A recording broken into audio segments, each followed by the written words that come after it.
আসসালামু আলাইকুম। আমি এখানে বোম্বে চানাচুর নিয়েছি, আপনারা যে কোনো চানাচুর নিতে পারেন। তো আমি কিছু উপকরণ নিয়েছি এখানে: পেঁয়াজ, কাঁচা লঙ্কা, সবুজ ধনে পাতা আর টমেটো।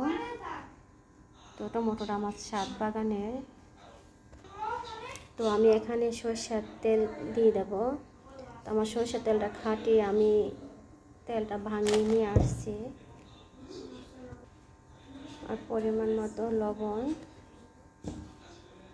সব উপকরণ আমি একসাথে একটা ভর্তা তৈরি করে নেব।